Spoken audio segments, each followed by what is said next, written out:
And dito kami guys sa Mexican store ni Tammy. Ayan po, nag-order siya ng Mexican food.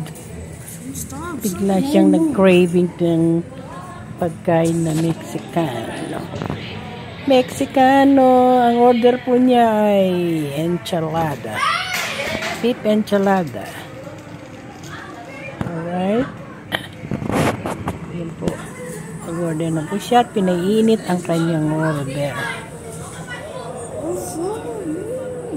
Here you go.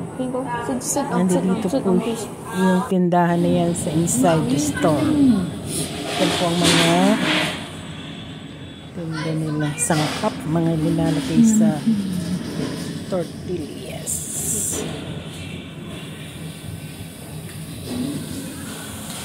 Paborito ni Tammy yan. Yung every time na punta kami ng store, yan ang palagi niyang ino-order. Bawat isa ay $10.99. Pero pag kinain mo, malapad yung tortilla, kung minsan di niya nauubos yung isa dahil sa laki. Yan, meron lettuce, cheese, tomatoes, beans, tapos ang meat niya ay beef, spicy.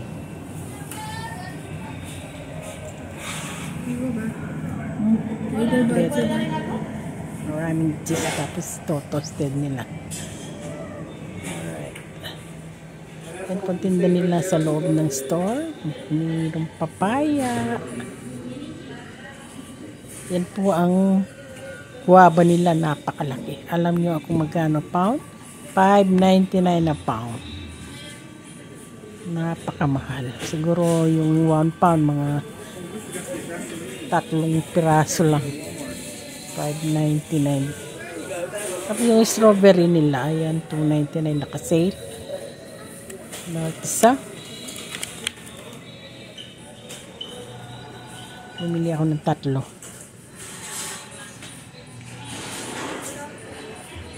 Hilig ko kami sa fruits. Yan ang mga poko. Yan na. Kain na. Hinayang kong kumain mag-isa. Para ma-satisfied po siya. Mabusog.